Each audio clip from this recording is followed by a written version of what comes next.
Hi everyone, my name is Doug Belshaw and I'm with Anna Hilliger. We're from We Are Open Co-op. The slides that you might want to have a look at are the top right-hand corner, and we're here today to talk about integrating open recognition into program and course designs.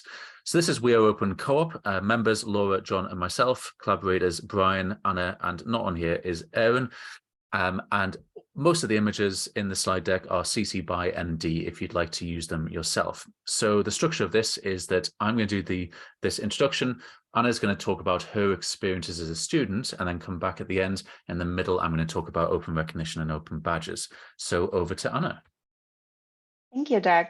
Yes, as Doug already said, I am a student for media education in a small university in Germany.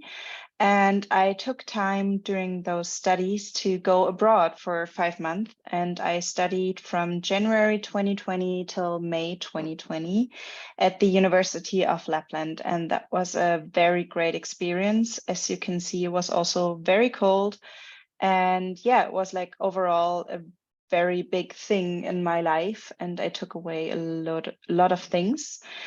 But in my CV or in my LinkedIn, as you can see, it's only like this small note without any real proof that I went there. So yeah, that's a bit sad. It's a real shame, isn't it? Because everyone's experiences have value, especially something as life-changing as going to a different country, living and studying there for so long. So your experiences have value no matter what it is that you do. And it'd be great if we could show that and recognize them in some kind of way. Now, some of you here will recognize open badges, something that I've been reasonably excited about for the last 12 years. Badges are very simply when you take data, metadata, and you hard code it inside a visual image. So that would be like the name of the badge, what you have to do to earn it, who issued it, when they issued it, who they issued it to, if it aligns with any standards, if it expires, and then the all-important link to any evidence as well. If this is new to you or it's been a while, have a look at openbadges.org, which also has some information about how many badges have been issued, especially recently. So here's just a couple of examples from higher education. So in the UK, the Open University has something called Open Learn, which is free learning. And there are lots of badges that you can earn for these courses. So these could be like marketing to get people to study with the Open University. But there's also some level 1 courses for people who are still in schools and want to learn things. There's stuff for professional development, all different kinds of badges that you can earn. If you can't read that, it says career resilience, succeed in the workplace, working in diverse teams, leadership and followership, introduction to cybersecurity. So you can issue a badge to anyone for anything. Another example, which I quite like in the US, is the Colorado State University Extension Certified Gardener Program. And that's because it's a 3-part badge system, which has everything from identifying trees and shrubs and pruning. It takes those badges, you get a meta badge around trees and shrubs, and then that is just one of several badges that you would need to earn to get the mastery badge. So very much a scaffolded system there.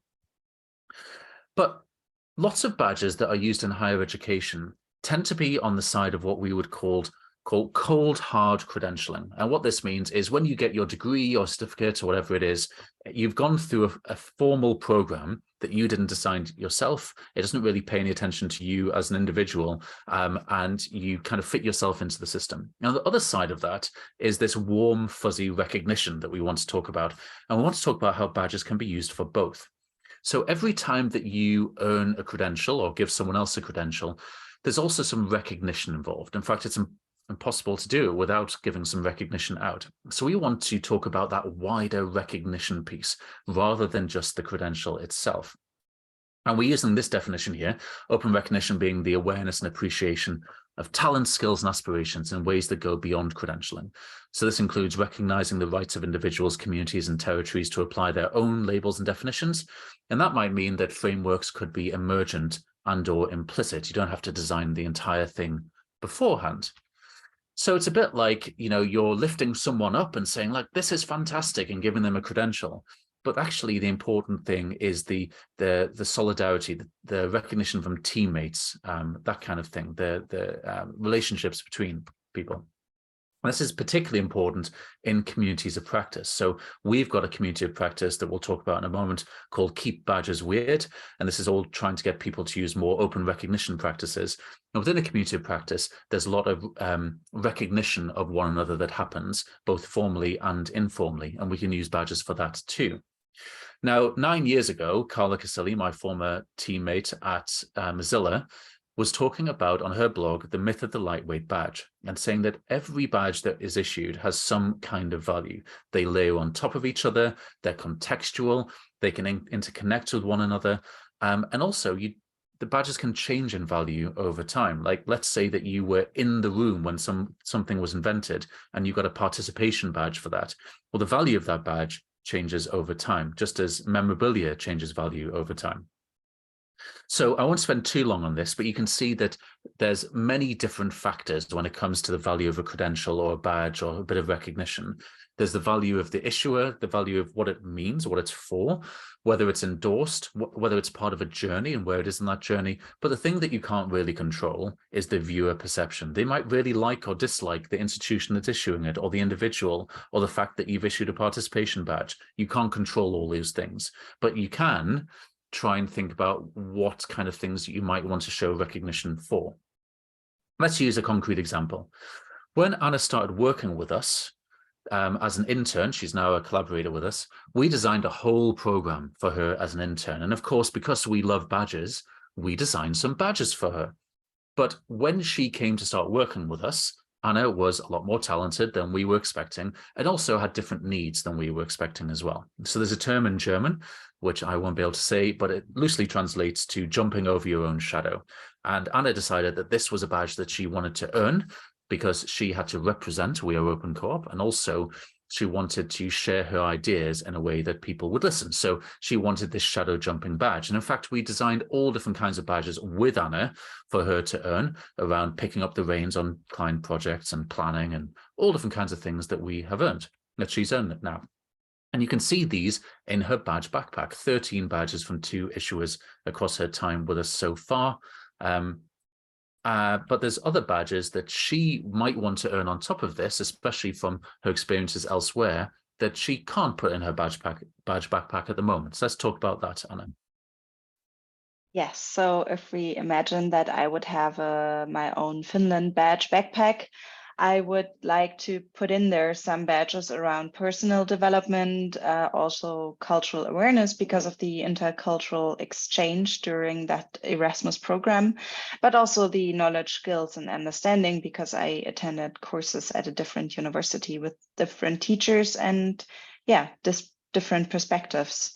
So if you go to the next slide, you can see like the badges I imagine to have earned. For example, for the courses, that would be a feminist pedagogy badge, or I tried to learn Finnish for 1.5 months, so it would be a basics of Finnish.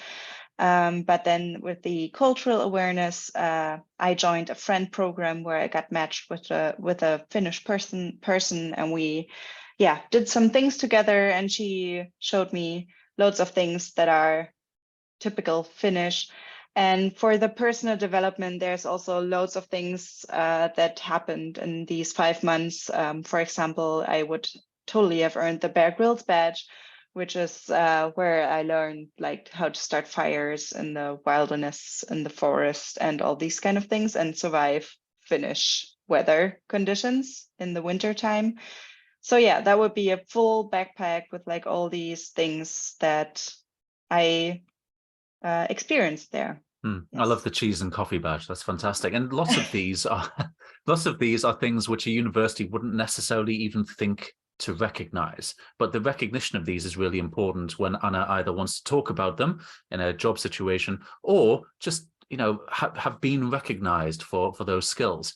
And so there's actually nothing wrong with self-issuing these badges. So Anna might want to issue these badges to herself potentially because these are the ones that she wants to earn, and then they could be endorsed by someone else. It could be a friend, it could be someone at the university, someone who was part of the Erasmus Plus program. So there's lots of different ways in which you can do recognition on top of credentialing. That's the important thing to learn. So we've got this community on the Participate platform called Keeping Badges Weird, We're trying to help people understand the full badge landscape, not just doing micro-credentials and breaking down degrees into smaller bits, but trying to think about ways in which we can include recognition practices in formal education, in informal education, and non-formal education. And there's lots of people, over 300 people in that community, who are waiting for you to join them.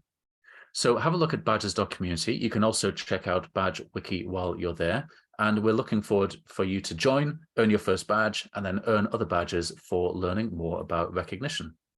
Thanks very much for listening. And if you want these slides, they're there on the screen now.